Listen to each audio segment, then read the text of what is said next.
What's good, Eagles fans? This is your boy, Tone DeShields II, and you guys are tuned into your dose of Chalk It Up, where no matter if we win or if we lose, we just got to charge it to the game. Make sure you guys please like, comment, and subscribe for more content, and also go check out the Chalk It Up merch shop as well. I'd be so grateful for that, as I always am. You guys have been supporting the content. You guys have been supporting the channel. You guys have been supporting me, and I'm always so grateful for that. But without further ado, let's hop right into the content. Now, I want to discuss the future of our offensive line. Coming into the season, we have starting at left tackle, so it seems, Andre Dillard, Isaac Samalu, Jason Kelsey, Brandon Brooks, and Lane Johnson. And that's just according to the depth charts that I've been seeing. But beyond Jason Kelsey, beyond Brandon Brooks, beyond Lane Johnson, there are trusty veterans. But at the same time, we haven't been able to trust their health, right? But continuing on to our future, we have some things to look forward to. We're not totally lost on the offensive line beyond 2021. 9 times out of 10, Jason Kelsey will retire after this year. Who knows what will happen with Brandon Brooks, and also who knows what will happen with Lane Johnson. Both of their contracts are extremely hefty. But we still have a bright spot to look forward to when it comes to the future of this offensive line. Even though Andre Dillard honestly underperformed so far, but a lot of things have been happening in his career. He hasn't been healthy, and the last coaching regime didn't really do him any favors putting him in inopportune positions, and also starting Jason Peters over him for so many years.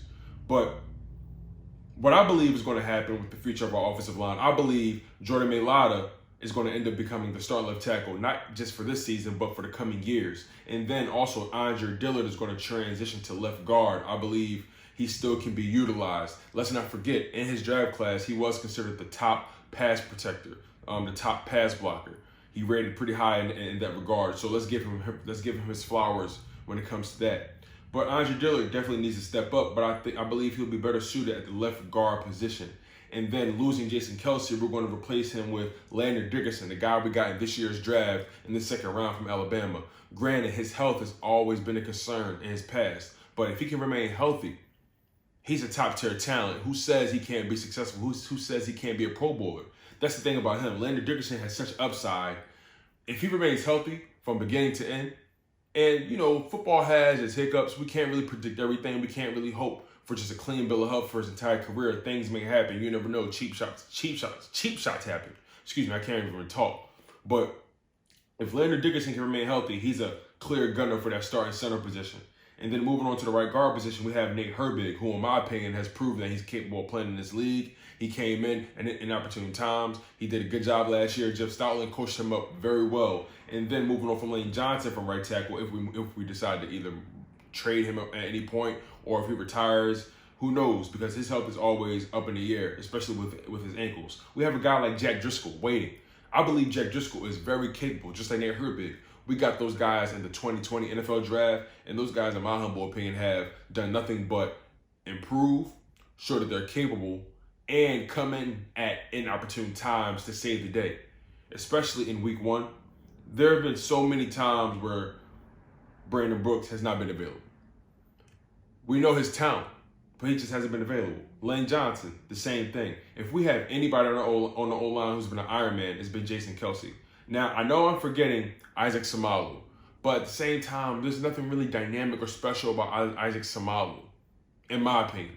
He's good. He's okay. He's good to have. But there's a chance that he can be beat out at the left guard position if Andre Dillard transitions, because I believe Andre Dillard is just more talented. And also, we have Andre Dillard under his rookie contract, and I think it's important to find out what he's capable of why he's still in that rookie deal before we begin to think about if we're going to extend him or not. The future of his O-line is not in the worst position.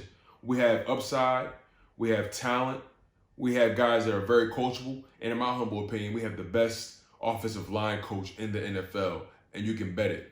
But that's all I really have for you guys when it comes to the Eagles O-line. I think we're actually in better shape than people give us credit for. The only questions we have is health. Can guys stay healthy? That's the main thing we have to worry about coming into the season and in our future. I don't believe this injury bug is going to stick with us too long. I think we've dealt with it a lot for these past 2 years. You can make an argument for the past 3 years. We've always had guys that just weren't available when we truly needed them. But if this O-line can, once again, stay healthy, this is a top 5 offensive line easily, even with the added depth. Beyond 2021, going into 2022, this offensive line can potentially be a top 5 offensive line just because of the youth factor, how much upside those guys have, and how much experience those guys have as well. But it all depends on if guys are open to transitioning into different roles, like Andre Dillard going from left tackle to left guard, and also it depends on a clean bill of health, most importantly for Landry Dickerson. But I'll leave it at that. I'm your humble host, Tone DeShields II. Make sure you guys like, comment, and subscribe for more content. As always, I'm so grateful, man. Make sure you check out the Chalk It Up merch shop as well. And most importantly, stay humble, stay healthy, and most importantly, stay hungry. You guys were tuned in to Chalk It Up, where no matter if we win or if we lose, we just got to charge it to the game. One love, and fly, Eagles fly.